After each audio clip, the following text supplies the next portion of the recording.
A todos, gracias por estar acá. Aquellas personas que también nos pueden observar por medio de las redes, a través de YouTube, bienvenidos también por poder ser parte de esta nueva serie que vamos a comenzar. Hoy vamos a estar compartiendo sobre una nueva serie titulada El matrimonio cristiano y la palabra de Dios. Lo que vamos a hacer con estas enseñanzas es que vamos a desarrollar una serie donde vamos a hablar de diferentes puntos y vamos a hacerlo de manera tal de que vamos tocando tópicos como ciertos matrimonios en la Biblia, discutiendo cada caso diferente y tomando algunos fundamentos importantes. Ahora bien, una de las cosas que tenemos que tomar en consideración es que esta serie está destinada para todas las personas en general, sean cristianos, no cristianos. Ahora, si son cristianos, parte de una iglesia, creo que va a ser de mucho apoyo para ustedes y de mucha edificación y de mucho beneficio. Ahora, no necesariamente esto está destinado a personas que estén casadas o que vayan estén en un compromiso para casarse. Esta serie tiene el propósito de abordar primeramente a todas las personas en la iglesia en general para que tengan entendimiento, un conocimiento claro de qué es el matrimonio, según la teología bíblica y según la fe cristiana. Segundo lugar, es para aquellas personas que sí están en un proceso de compromiso para casarse. Eso también es muy importante, que ellos sepan realmente de qué se trata. Y lo otro también, que es importante también hacer la salvedad, es para todas aquellas personas que quieran trabajar con pareja y puedan estar buscando la forma o buscando un material que les ayude a fortalecer los matrimonios en las congregaciones. ¿Ok?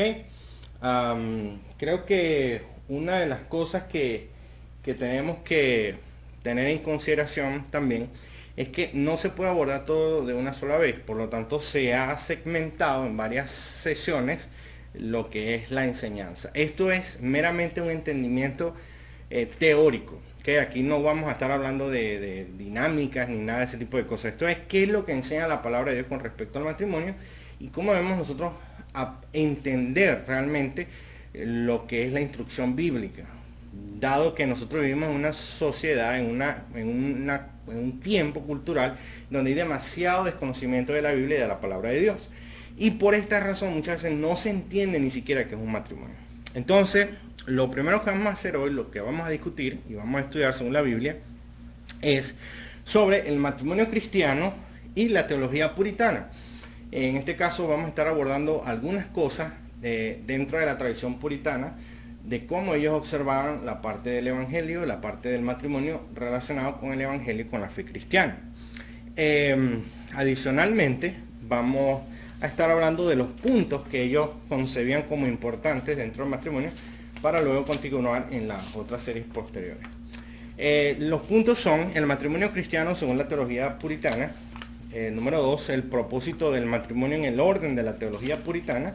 Y el número 3, el punto, bueno, realmente son nada más esos dos puntos. El punto número 3 es la reflexión teológica que se puede hacer de ello. Pero vamos a comenzar entonces con esto.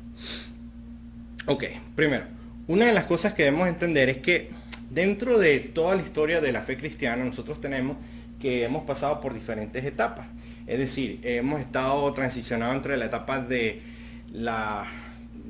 los primeros siglos, de los padres de la iglesia, luego posteriormente entramos en la era medieval y así sucesivamente. Si ubicamos la etapa o época de los puritanos, estaremos hablando de los años 1700, un poco posteriormente a lo que fue la reforma, en los años 1700, 1800.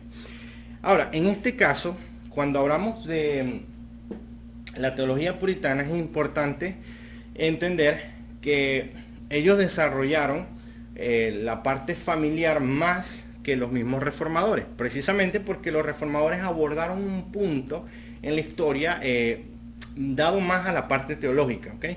Menos a la parte familiar y aplicativa. Y eso que ellos estuvieron enseñando por tanto tiempo tiene que ver primero con el tema de la sola fe, de la sola escritura, y eso es lo que fueron fundamentos para la reforma protestante. En ese sentido ellos no tenían tiempo, no se dieron con el tiempo a tocar los aspectos familiares. Quienes se encargaron de desarrollar más esta parte fueron los puritanos. Ahora bien, una de las cosas que debemos tener en consideración es el entendimiento que se tenía del matrimonio dentro de esta época, porque aunque uno creyera que los reformadores tuvieron matrimonios, vamos a decirlo, sacados de un cuento de hadas, no fue así. Por ejemplo, Lutero vació un convento de monjas y a todas les consiguió prácticamente que esposo, hasta el punto de que cuando quedó solamente Catalina de Bora, una de las personas le dijo a Martín Lutero, oye, ¿sabes que al Vaticano le enfadaría mucho si tú te casaras? Y él, a lo cual le respondió, oye, perfecto, eso es la mejor manera de enfadarlos, vamos a casarnos. Y en ese sentido se casó con Catalina de Bora, con quienes tuvieron un matrimonio maravilloso. Lo mismo ocurrió con el caso de Juan Calvino, que se casó con la viuda de Idelete. Entonces, en este sentido, estas personas, estos reformadores, tuvieron matrimonios que fueron de bendición, aunque realmente se desconoce y las razones por las cuales llegaron a un matrimonio no fueron las más sacadas de película ni las más espectaculares, si se hablara en un sentido de una historia como tal romántica. Ahora bien, dentro de la tradición puritana, cuando ellos comienzan a escribir, a desarrollar todo este tipo de entendimiento teológico del matrimonio y la familia, ellos se dan cuenta de que la forma en la cual se había dado este estudio del matrimonio era para abordar tres cosas importantes. Según el entendimiento errado del propósito del matrimonio, según el entendimiento romanista como tal, no de la iglesia general, era que el matrimonio era para, número uno, procreación de la especie humana, para que los seres humanos se reprodujeran en la tierra. Número dos, la restricción de la lujuria de la carne. Y número tres, la sociedad mutua y el compañerismo de por vida. Eso era como se entendía antes de la época de la Reforma y de los puritanos. Cuando los puritanos comienzan a trabajar dentro de reformar muchas cosas y tocar el tema de la familia, ellos se dan cuenta, según la palabra de Dios, que el orden debería ser no el que acabamos de decir, sino el siguiente. Primero, que el entendimiento correcto del propósito del matrimonio era, número uno, la sociedad mutua y el compañerismo de por vida, eso sería lo primero. Número dos, no procrear o reproducir la raza humana, sino llenar y expandir la iglesia con una simiente o descendencia santa. O sea, fíjense cómo cambia la perspectiva. Ellos, en vez de pensar en que la especie humana se reproduzca, ellos piensan en que la iglesia crezca y se llene. ¿Cuál iglesia? Obviamente la iglesia cristiana, a eso es que se refiere. Entonces, ya el hecho de hablar de procreación es algo santificado, es algo sacro, sagrado, porque se está hablando de traer hombres y mujeres temerosos de Dios a esta tierra, no sencillamente seres humanos. Entonces, fíjense cómo cambia la perspectiva. Lo tercero, sí, restringir la lujuria de la carne. Ahora bien, hay tres cosas que debemos entender en el concepto del amor, en la teología puritana para lo que es el matrimonio cristiano. Lo primero es que el amor es bíblico y es importante porque fluye de la palabra de Dios. Eso es lo primero. Lo segundo es que el amor bíblico es importante porque es espiritual. Y número tres, el amor bíblico, según lo que enseña la Biblia, es importante porque es superlativo. ¿Ok? Superlativo. Ya vamos a tocar cada uno. Primero que nada, vamos a hablar del amor bíblico. ¿Ok? El amor bíblico es importante porque fluye de la palabra de Dios. J.I. Packer, un autor, dijo, los puritanos fueron a Génesis por su institución, a Efesios por su significado completo, a Levítico por su higiene, a Proverbios por su administración y a varios libros del Nuevo Testamento por su ética, a Esther, a Ruth, Cantar de los Cantares para ilustraciones y exhibiciones del ideal, de lo que debe ser el amor. Dejaron que las prácticas, los deberes y la ética del matrimonio fluyeran naturalmente de las escrituras. Ahora bien, cuando nosotros abordamos, refiriéndome a como pastores, en este caso de la Iglesia Bíblica La Gracia, por dar un ejemplo. Cuando nosotros abordamos un caso de una pareja dentro de una congregación, o mejor dicho, abordamos un caso matrimonial, por decirlo de alguna manera. Una de las cosas que hacemos es preguntarle a las personas, a estas personas que están casados, si son creyentes, si son cristianos. Eso en primer lugar. Segundo, otra cosa que se les pregunta o que nosotros abordamos es si ellos creen, si estas dos personas, tanto el esposo como la esposa, creen que la palabra de Dios es infalible, es inerrante y que es suficiente y autoritativa. ¿Por qué? Primeramente, para volver a este punto, al tercer punto, que es si están dispuestos a obedecer voluntariamente a la Biblia, a la palabra de Dios. Y esto es importante. ¿Por qué razón? Porque se supone que al hablar del amor bíblico tenemos que entrar en materia de qué es lo que define o lo que enseña, o que en este caso lo que demarca y establece las normas dentro del matrimonio. No es una cuestión caprichosa de que el pastor dice o los pastores dicen. Es qué es lo que dice la Biblia. Y la única forma de interactuar con unas personas de manera de que lleguen a acuerdo, en este caso de un matrimonio, es dejando que la Biblia como norma establezca los puntos. De manera tal de que si una persona se rebela contra eso, no se está rebelando contra un pastor ni contra los pastores, ni con la iglesia, sino contra Dios mismo. Entonces, una de las cosas que a veces la gente cree que uno está tendiendo una trampa para llegaros a agarrar al punto de que, oye, entonces no te puedes negar a lo que te pida el Señor a través de su palabra. Pero realmente, como dijimos anteriormente, no se trata de eso, sino de dejar que la Biblia establezca los límites y los puntos y los afirme, ¿ok?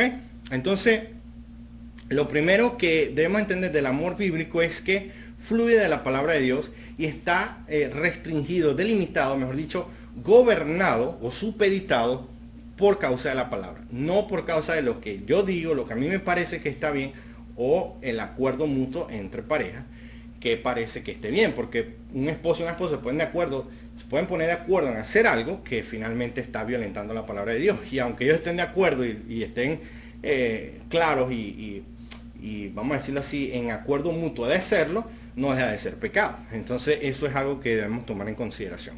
Ahora bien, el segundo punto en el amor bíblico es que es importante porque es espiritual. ¿Y en qué sentido es espiritual? En el sentido, como decía Richard Baxter, que los esposos y las esposas tienen la responsabilidad especialmente de ayudarse mutuamente en la salvación, estimularse mutuamente a la fe, el amor, la obediencia y las buenas obras, advertirse y ayudarse mutuamente contra el pecado. Entonces este es un punto importante porque es algo que a veces no se toma en consideración con respecto al matrimonio cristiano, y es que antes de ser ambos esposos son creyentes, y como creyentes tienen luchas y tienen debilidades y tienen cosas con las cuales lidiar. Entonces tu esposa o tu esposo, antes de ser tu esposo es un creyente, me explico, en el Señor, que tiene luchas contra su carne. Entonces un llamado importante no es tanto a la segunda parte o lo secundario, que sería que fuese feliz o se sienta bien, no, es a la parte espiritual. ¿Estás tú ayudando a tu esposa o a tu esposo a orar? ¿Estás tú velando por la consagración de su vida al Señor? ¿Estás tú velando porque tu esposa o tu esposo sea una persona que teme a Dios, a Jehová? Entonces es una de las cosas que se tienen que tomar en consideración. En ese sentido, el amor bíblico es espiritual. Está más orientado al alma y al espíritu que a la carne, ¿ok? Ahora bien, el tercer punto del amor, del hecho de que el amor sea bíblico, es que es importante porque es superlativo. Y cuando hablamos de superlativo, tiene que ver con el tema de que es superior. Cuando un creyente, o sea, nosotros creemos en la soberanía divina, es decir, nosotros creemos que Dios es soberano y gobierna la creación, y que todo lo que pasa no es producto del azar, no es producto de la suerte, es en consecuencia de lo que Dios ha decretado, bien sea porque ordena que suceda o porque permite que suceda. ¿Ok? Entonces, cuando se habla de soberanía divina, tenemos que estar claros que si tú llegas a un matrimonio con una mujer que es piadosa de Dios, temerosa de Dios, ya al hecho de ustedes casarse y consumar ese matrimonio de forma íntima, ya son una sola carne. y ya deben convencerse el uno del otro de que esa es la pareja adecuada y buena, es la mejor que vas a encontrar debajo del sol para ti, no va a haber otra. Entonces, en este sentido, Whately, que fue otro escritor puritano como William Gouge, él decía que un padre no va a cambiar a su hijo por el hijo de otro padre, porque el otro hijo del otro padre sea más lindo, o sea más atractivo, o sea más inteligente. No, es su hijo. Entonces, cuando un esposo se casa con su esposa, como ya son una sola carne, se vuelven uno parte del otro. De esa manera tú no vas a encontrar, ni puedes encontrar, ni debes nunca abandonar a tu pareja, porque no encontrarás una persona como ella o como él debajo de la tierra. Y es estar convencido sumamente de que Dios no se equivocó cuando permitió que ustedes se casaran, llegaran a contraer votos delante del Señor. Whately concluye de esta manera: el amor matrimonial no admite igual, pero coloca al compañero del yugo al lado del alma y del corazón de la pareja, con un amor cariñoso. Este no conocerá a nadie más querido, ni a ninguno más amado que a su propio esposo o esposa. ¿Ok? Entonces, esos son tres aspectos importantes del amor bíblico. Ahora vamos con el propósito del matrimonio en el orden de la teología puritana. Veamos primero la sociedad mutua y el compañerismo de por vida, que fue lo que dijimos al principio. Una de las cosas que nosotros debemos tratar de ir, vamos a decirlo así, derrumbando a medida que vamos estudiando la palabra de Dios y entendiendo el aspecto del evangelio y de la palabra y del matrimonio según la Biblia, es que el matrimonio, según la palabra, no es un tema de idealismo, es un tema de realismo. Y al ser realista, nosotros debemos poner los pies sobre la tierra y entender que las relaciones románticas, matrimoniales, de pareja, no son como las depictan las películas de Hollywood, no son como se ven en las telenovelas, nada que ver con eso. De hecho, es mucho más diferente. Tiene que ver más con un tema de supervivencia y tiene que ver más con un tema de las consecuencias que se deben enfrentar en la vida. Ahora, los puritanos lo entendieron de esta manera: el amor no era tanto un sentimiento o una emoción como era una disciplina. Y como disciplina debían entender que las disciplinas se perfeccionan es por medio de la práctica. Entonces no era tanto un tema de ser sentimental u emocional. Ahora, para los años 1700 y todo ese tipo de cosas, si ustedes pueden investigar un poco, se darán cuenta de que no existía en la época en Estados Unidos, aunque nosotros no estamos en Estados Unidos, pero estoy poniendo por un ejemplo, por el caso de los puritanos, ¿okay? Para esos años no existía en esa nación ni cañerías, ni aguas negras, ni aguas blancas, no habían carreteras, no habían policías, no había electricidad, no había nada de eso. La gente realmente procuraba vivir en comunidades y sobrevivir ante todas las embates que podían enfrentar como bandidos en medio de los viajes entre regiones cuando tenían que asentarse a otros lugares. O por ejemplo el hecho de trabajar la tierra como agricultores, ganaderos y todo este tipo de cosas. Entonces nosotros no pudiéramos imaginarnos, por ejemplo, una mujer actualmente o un hombre actualmente en este entorno en donde lo que realmente era importante era el trabajo, cargar el agua, mover las cosas, todo ubicarlo, meter los animales en el corral, etcétera, etcétera, etcétera. Y en ese sentido los puritanos entendían que tu pareja tenía que ser, tenía que ayudarte en eso, no realmente ser una carga más, porque se trataba de sobrevivir.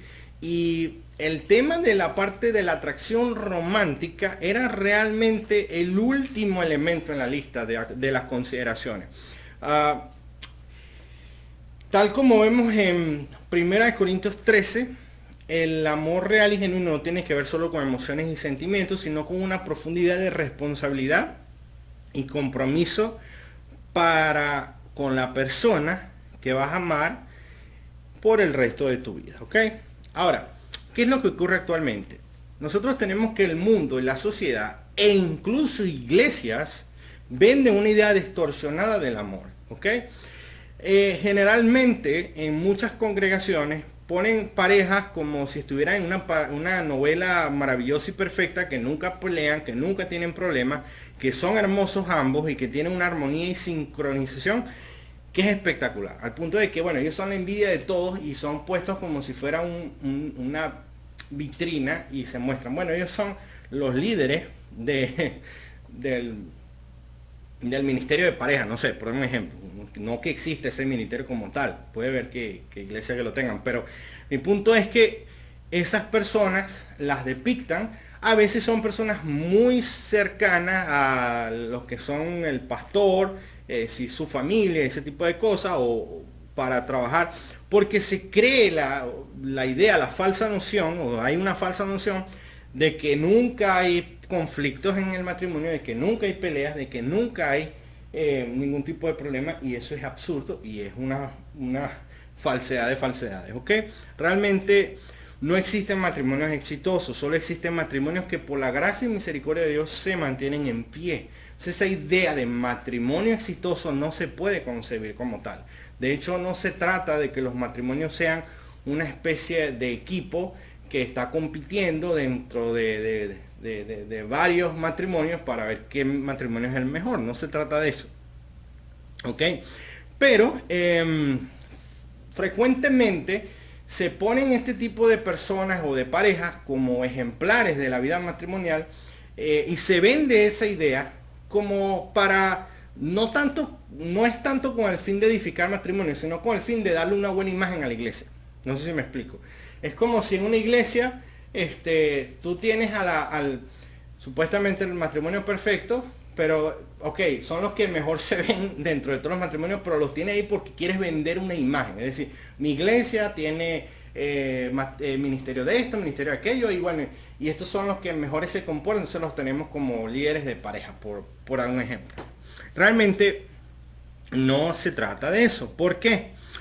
Porque en el tema del matrimonio, a medida que uno se sumerge en la palabra, tú te vas llegando más a la idea central y nuclear del matrimonio, que es que no tiene que ver con algo que se vea por fuera, sino algo que se viva internamente. Y ese es el punto.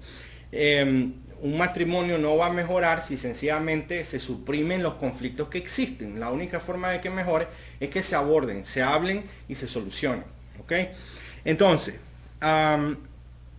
otra de las razones por las cuales se puede vender esta idea de amor distorsionado es porque nosotros vivimos en una sociedad que es muy práctica y todo lo trata de arreglar con cosas muy sencillas. Por ejemplo, si me duele la cabeza, me tomo una pastilla.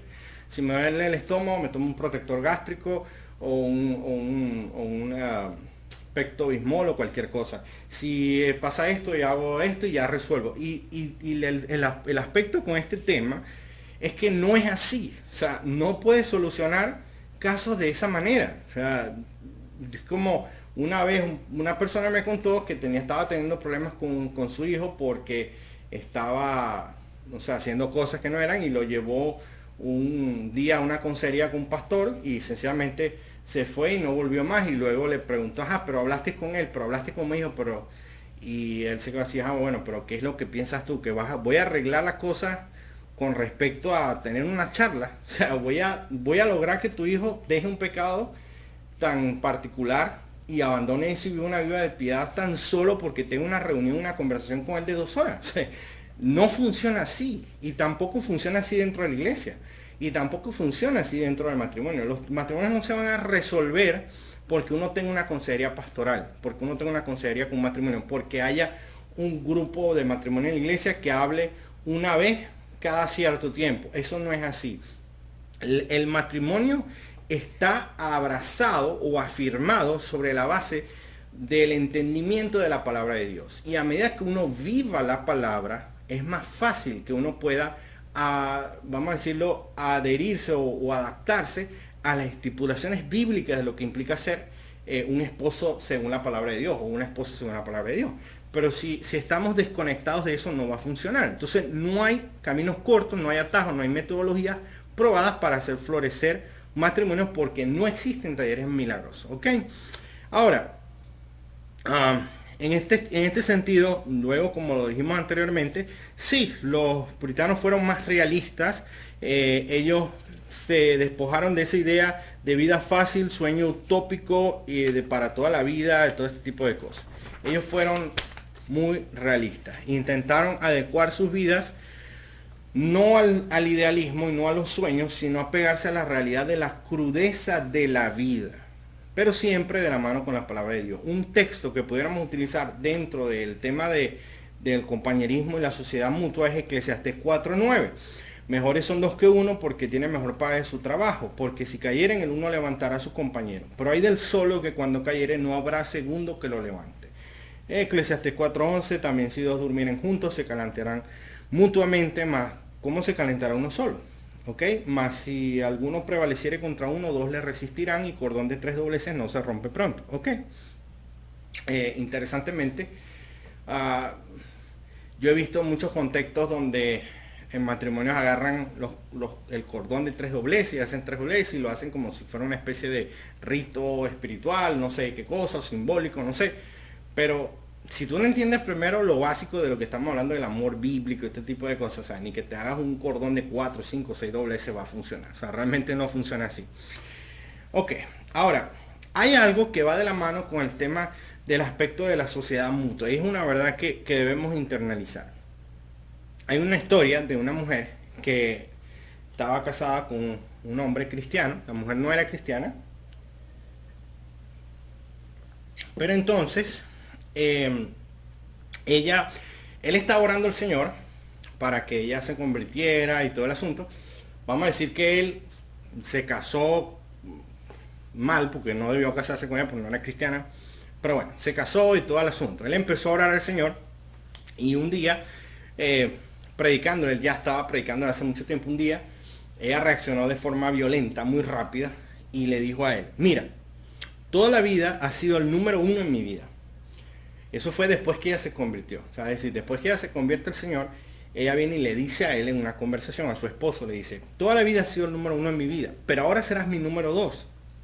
Pero te aseguro que ahora tú siendo el número dos en mi vida, te seré mejor esposa de lo que era cuando te tenía a ti en primer lugar en mi vida. Podrá sonar un poco confuso o también un poco desconcertante, pero la idea es perfectamente válida, bíblica y práctica. ¿Por qué? Porque en Mateo 22:37 nosotros tenemos el resumen de la ley del Señor, obviamente en Jesucristo, que interpreta la ley. Dice, amarás al Señor tu Dios con todo tu corazón, con toda tu alma y con toda tu mente. Este es el primer y grande mandamiento. Y el segundo es semejante, amarás a tu prójimo como a ti mismo. Ahora bien, ¿qué es lo que pasa acá? Esta mujer había entendido esta verdad. Y es que dentro del matrimonio cristiano, y para que sea, vamos a decirlo así, la primera clave o fundamento para uno tener un matrimonio bíblico es entender este orden. Poner a Dios en el primer lugar. Poner a tu esposa o tu esposo en segundo lugar. Y ponerte a ti en el tercer lugar. Ese es el orden. Amar a tu prójimo como a ti mismo implica poner a Dios en el primer lugar, lo repito, poner a tu esposa o tu esposo en el segundo lugar y ponerte a ti en el tercer lugar. Ese es el orden de la palabra de Dios. Y una cosa que debemos recordar y que nunca se nos debe olvidar es que nos estamos casando con un pecador. Nos estamos casando con un pecador. Sea la esposa, sea el esposo, somos pecadores. Y debemos entender esa realidad. Muchas veces, muchos problemas ocurren en los matrimonios, inclusive dentro de las iglesias, matrimonios cristianos, porque no tienen la realidad esta, de que tu esposa es pecadora y tú eres también un pecador.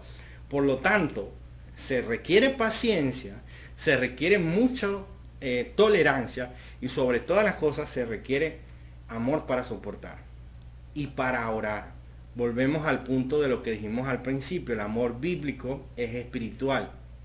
No se trata de que tú esperes en tu esposa la mujer ideal. No se trata de que tú esperes en tu esposo el hombre perfecto ideal. Eso es imposible, eso no va a ocurrir. Y eso es parte de la realidad de entender lo que es un matrimonio bíblico. Es decir, hombres débiles, incapaces, falibles, pero llenos de esperanza porque tienen un Dios grande que los puede ayudar. Entonces, esto, ya dejando dicho esto, una de las cosas por las cuales se entraba en el proceso del compromiso del matrimonio, según los puritanos, involucraba un patrón de varios pasos. Lo primero era conocer a la familia, y esto es algo muy elemental.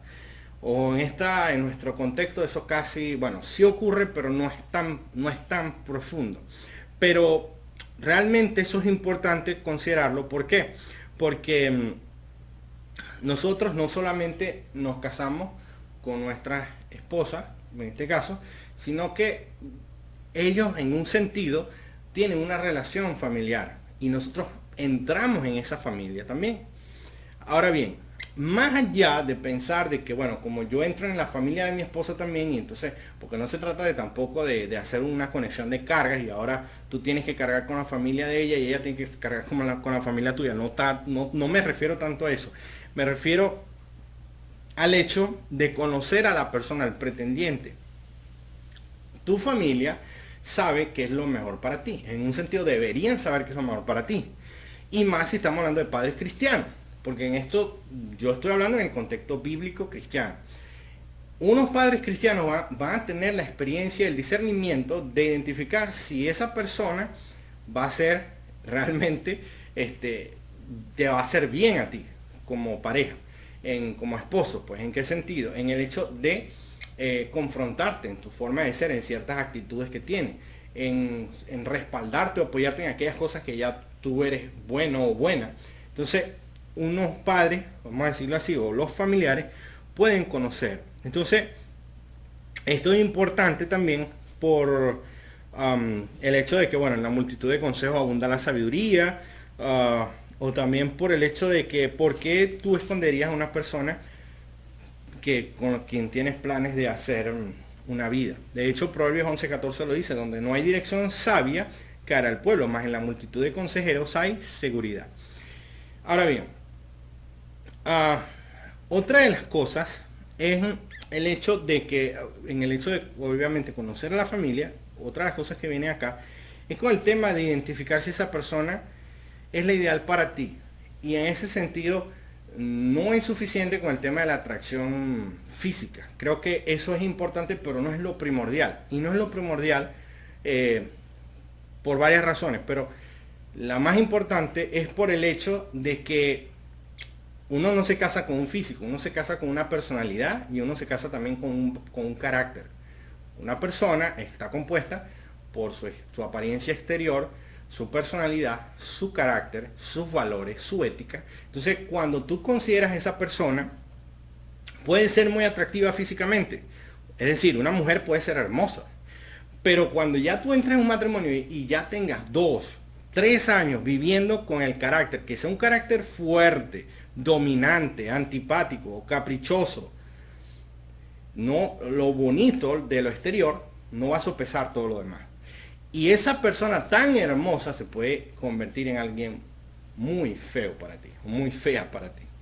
Entonces, los puritanos entendían esta realidad y es la recomendación para ti, jovencita o jovencito, en este caso, que el atractivo no es lo que es realmente importante. De hecho, Proverbios 31:30 lo dice de esta manera: engañosa es la gracia y vana la hermosura. La mujer que teme a Jehová, esa será alabada.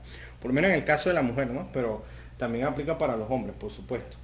En este sentido, cuando hablamos del tema de la personalidad, el carácter, es precisamente por eso. Una de las cosas que realmente no compensa el hecho de que una persona tenga tanto atractivo físico es su salud espiritual, es decir, su estado espiritual.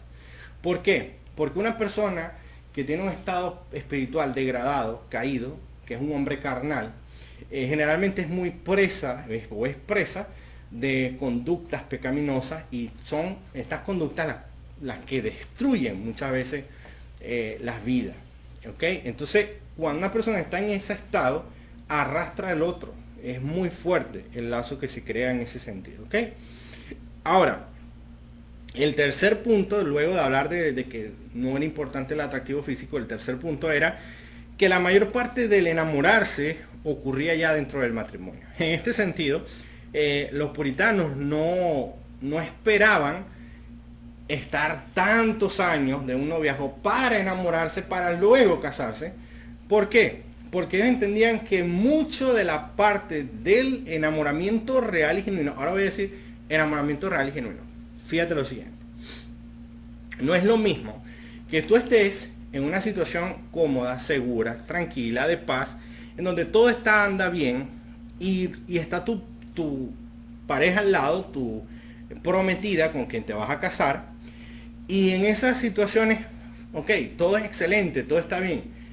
Realmente ahí no hay, vamos a decirlo así, no se visualiza lo hermoso de tener una pareja. La pareja se visualiza lo hermoso cuando tú, estando en dificultades, en problemas, en situaciones, tienes a tu esposa a tu lado para ofrecerte soporte y respaldo. Y viceversa, tú ofrecerle respaldo y soporte a ella. Entonces, esas etapas en donde crece el amor real, el amor que no está anclado a un sentimiento y una emoción, sino que está anclado a una decisión de amar incondicionalmente, solamente se pueden dar en esos contextos, ¿ok?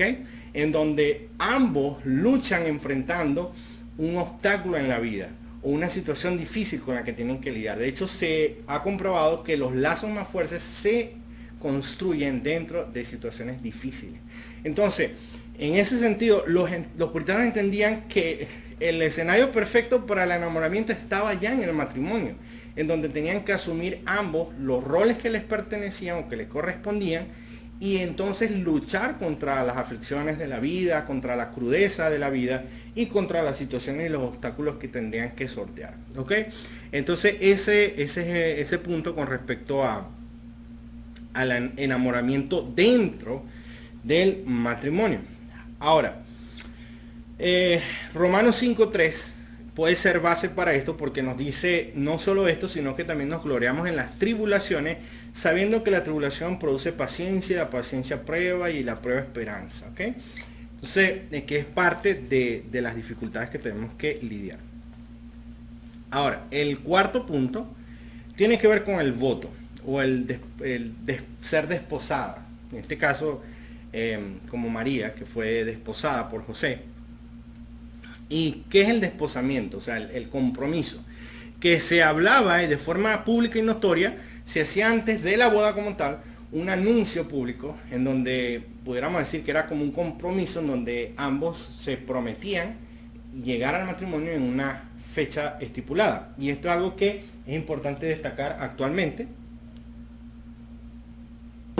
debido a que nosotros vivimos una sociedad en donde esto a veces o es demasiado rápido o se pasa por alto en muchos momentos. Adicionalmente, el compromiso que era público tenía que tratar de tenderse a todos los lugares. Hay un caso que voy a poner para ilustrar qué es lo que pasa cuando esto no se hace, pero que es un caso, vamos a decir, se puede decir actual en un sentido. Pero pasa un caso de una hermana en una iglesia que estaba esperando que llegara una pareja. Llegó entre comillas, hermano de otro lugar, de otra ciudad, y empezó a cortejar a esta hermana. Se hizo como que cierto compromiso, todo este tipo de cosas. Luego se casaron y finalmente, cuando pasó 1 o 2 años, se enteró su esposa que el hombre se había venido de otra ciudad, dejando a una familia y a sus hijos allá en aquella ciudad, y esta era básicamente como su segunda esposa. Entonces, ¿qué es lo que pasa? Si se hubiera extendido la noticia y se hubiese hecho público y notorio este compromiso de esta persona, muy probablemente las personas que conocían a este hombre lo hubieran denunciado.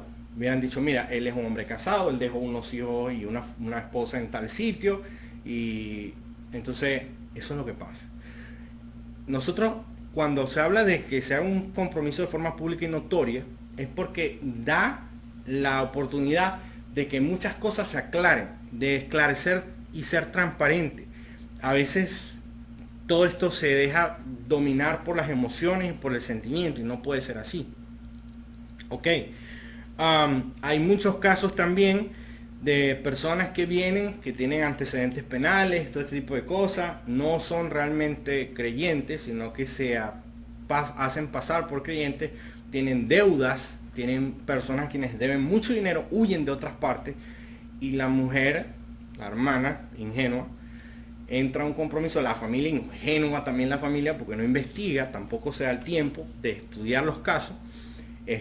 Bueno, entregan a la hermana a este tipo y esta persona la arrastra a ella a ese estilo de vida o a esa vida en donde lo que está siendo perseguido por causa de su irresponsabilidad o como sea. Ok.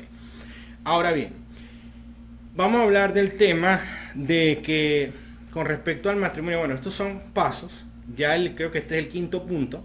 Luego de que se daba el compromiso y que pasaban al matrimonio, después del matrimonio, existía una recepción sencilla, nada del otro mundo. No era una fiesta donde tiraban la casa por la ventana, que se dice acá, ni que se gastaban todos los ahorros de los padres, que todos los padres tienen todo su ahorro del mundo, se gastaban en la fiesta. No, era algo realmente muy humilde y sencillo.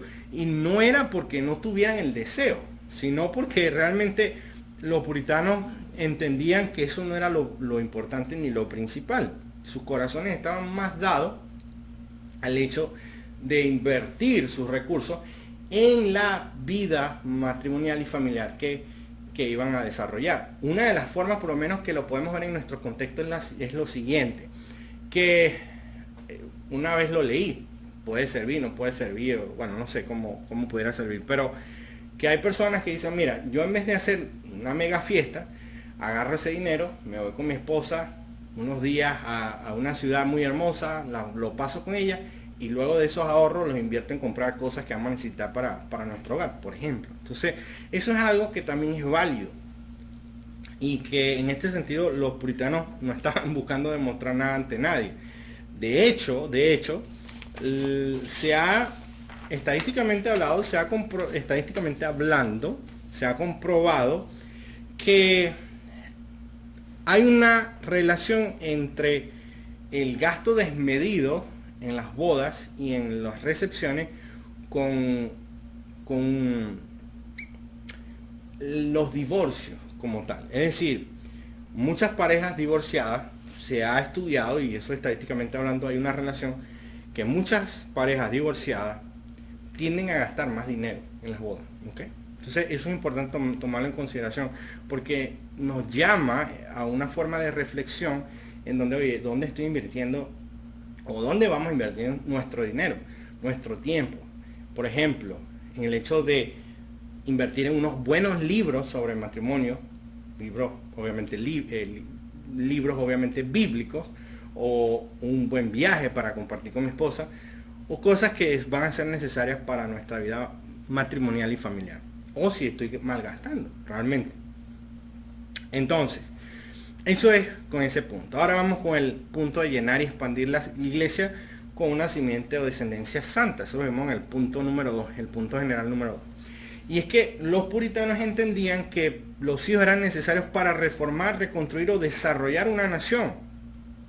Y fíjate bien, ¿cuándo fue la última vez que pensaste, por ejemplo, con tu esposa, amor, vamos a tener otro hijo por el beneficio de Venezuela, por decir algo, o por el beneficio de Estados Unidos, si estás en Estados Unidos, o por el beneficio de México, de la nación de México? ¿Cuándo lo pensaste?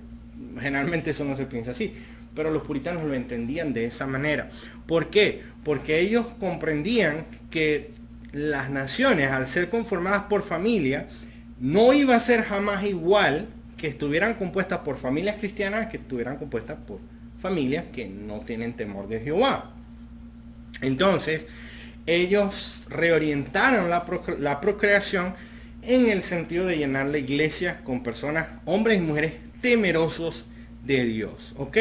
Salmo 127:4 lo dice: como saetas en manos del valiente, así son los hijos habidos en la juventud. Como saetas, porque se pueden redirigir, puedes orientarlos hacia algo. Proverbios 22:6, instruye al niño en su camino y aun cuando fuere viejo no se apartará de él. Esto es importante. Los hijos que podían tener una familia puritana eran aproximadamente de 9 hijos. De hecho, nosotros pudiéramos ver que hay familias que se sienten muy orgullosos porque son numerosos, pues tienen muchos hijos, los esposos. Bueno, era una particularidad de Latinoamérica, el hombre promiscuo tener muchos hijos regados y nunca tener a ninguno. Eso es muy particular de Latinoamérica. Pero en este sentido los puritanos no era de esa manera, era el sentido de un padre tener en su hogar con su esposa numerosos hijos. No para sentirse orgulloso de que eran muchos, realmente no era eso. Era porque en un 50% de los casos, la mitad de los hijos no sobrevivían. ¿No sobrevivían a qué? A las enfermedades de la época, a las circunstancias que tenían que enfrentar. Estamos hablando, de nuevo repito, de los años 1700, 1800. No existía la medicina como la tenemos hoy tan avanzada, no existían vacunas, no existían este tipo de cosas. La higiene no estaba, o el sistema sanitario no estaba desarrollado de esta manera hoy. Entonces, por esa razón, los puritanos eran entendidos en cuanto al dolor y al sacrificio. Ellos saben lo que era perder hijos. Estaban, vamos a decir, lo que habían vivido ese tipo de cosas. Ahora, en el aspecto de porque los hijos morían y eran débiles y frágiles, era que ellos entendían que no se podía restringir a Dios en el hecho de controlar la natalidad, porque Él, es decir, Dios, es el que abre la matriz de la mujer para dar vida. Entonces, como es un milagro la vida como tal y se concibe de esa manera dentro de la fe cristiana y dentro, por ejemplo, del puritanismo, no se podía pensar en restringir o controlar la natalidad. Ahora, por otro lado, por el hecho de ser un milagro, los puritanos entendían que los hijos son un regalo de Dios para nosotros los padres. En este sentido, no podía jamás existir la idea en los padres de que los niños fueran una carga. Y eso es importante tocarlo porque actualmente dentro de nuestro contexto cultural, los niños lamentablemente, o los hijos lamentablemente se conciben como cargas. De hecho, si los puritanos existieran hoy, jamás pudieran concebir el tema de una guardería, por ejemplo. Eso jamás, eso chocaría contra el entendimiento de ellos, de la vida familiar. No lo aceptarían, creo. Yo tiendo a pensar que ellos no aceptarían eso. Porque precisamente, no lo repito, los hijos nunca se concibieron dentro del puritanismo como una carga. ¿Okay? Ellos son un regalo de Dios. Por lo tanto, todo padre y toda madre estaba siempre dispuesta a atender a sus hijos en el temor del Señor y a brindarles todo lo que ellos podían en cuanto a enseñanza, formación y preparación. Ahora bien, con el tema de la crianza de los niños, volvemos al punto. No hay sentimentalismo, no hay romanticismo, hay la realidad de la crudeza de la vida y las disciplinas espirituales que nosotros entendemos. Estamos hablando nuevamente de cómo los puritanos abordaron la vida. Primero, si un niño llegaba a la familia, el niño debía ser poco a poco introducido en la fe, recibir instrucción en sus hogares. Los padres que no instruían a sus hijos iban presos, ¿ok? Los disciplinaban públicamente. En este punto, eso no es como, y es importante aclararlo hoy, no es como si los hijos dictaminan el rumbo de la fe de sus padres, al contrario, son los padres los que dictaminan el rumbo. Entonces, esa idea de que a veces un padre va a otra iglesia o a otra denominación o se cambia de religión sencillamente porque el hijo se cambia de religión, no era concebida dentro de los puritanos. ¿Ok? Ahora bien, el niño tampoco se volvió un obstáculo para que los padres ejercitaran la fe con sus hijos. Obviamente los niños necesitan atención, recibir cuidados, pero los padres no abandonaban ni la adoración pública ni las disciplinas espirituales por atender a los hijos. Otra de las cosas que actualmente se ve hoy mucho. padres que no vuelven a las congregaciones, que no tienen comunión con los santos, que no están congregándose sencillamente porque sus hijos no los dejan. Entre comillas, yo no los dejan porque eso realmente es una excusa y un pretexto. ¿Por qué? Porque se supone que el padre debe guiar la vida de sus hijos, no al revés. Entonces, muchas veces, muchos padres dejan la adoración pública, dejan la congregación, dejan el abordaje de los medios bíblicos y abandonan la vida espiritual porque tienen que atender a los hijos. En ese sentido, los niños se vuelven o se convierten en un ídolo. Y en este sentido, vienen a ser una afrenta para los padres. Los padres no pueden ni deben abandonar el compromiso y las responsabilidades que tienen para con sus cónyuges. Ahora, esto es importante aclararlo, ¿por qué? Porque el trabajo en el hogar, en la familia, entre el padre y el hijo, los padres y los hijos, es algo que, si bien es de ambos, nunca un padre puede, o una madre, puede desatender a su esposo por causa de su hijo. No se puede hacer. ¿Por qué razón? Porque los hijos no son uno con los padres. La esposa es uno con su esposo y el esposo uno con su esposa, no con sus hijos. Los hijos un día se irán del hogar. Ellos establecerán su propia familia según la gracia y misericordia de Dios. Y por esa razón, la persona que va a quedarse contigo, esposa, si me escuchas, o esposo, es precisamente tu pareja, tu esposa. Ella es la que se va a quedar contigo. Una vez que tus hijos abandonen el hogar, tengan 20 años, hagan su vida. Entonces, una de las cosas que frecuentemente ocurre dentro de los hogares es que se abandonan los compromisos y las responsabilidades del esposo para con la esposa o viceversa por causa de los hijos. O buscan la forma de usar a los hijos como pretexto o excusa, o realmente lo hacen precisamente porque los hijos se vuelven, como decir, un obstáculo en esta forma, ¿no? Entonces eso no debe permitirse que ocurra. Los esposos deben atender a su esposa y viceversa con la misma responsabilidad, el mismo compromiso, como si no tuvieran hijos. Realmente es así, ese es el llamado.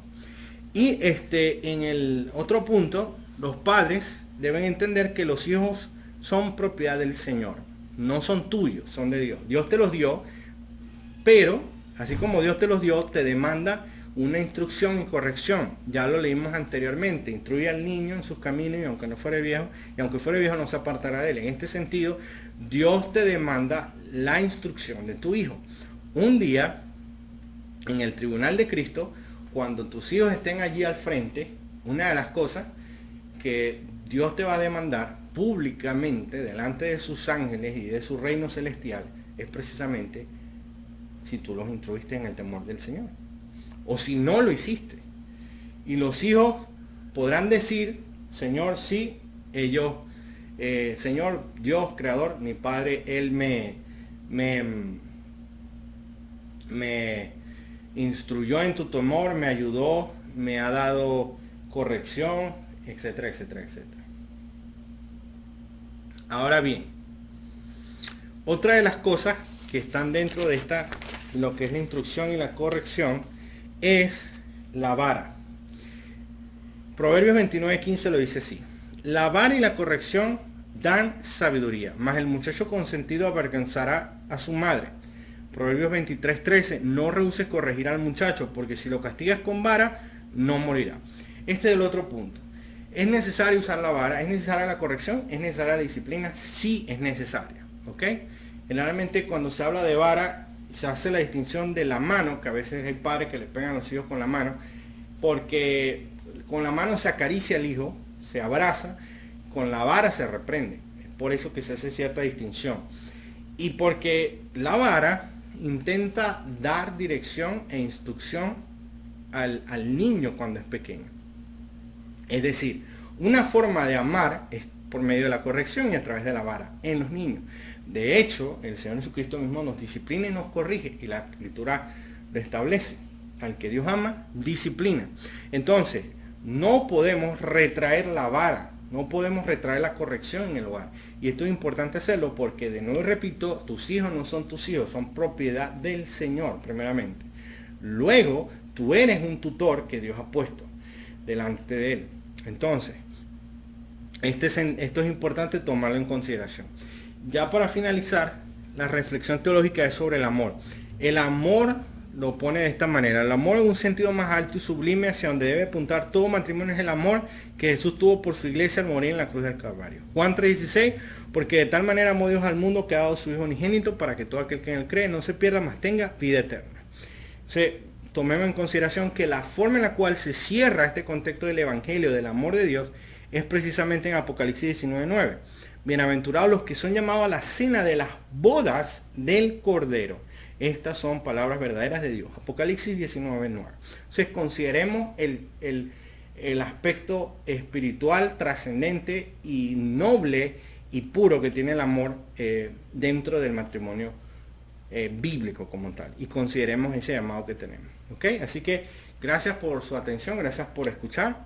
Esperemos que estas enseñanzas sean de edificación en sus vidas, que puedan apoyar al entendimiento que ustedes tienen y que puedan servir para ayudar a otros también a aprender sobre el matrimonio en la palabra de Dios.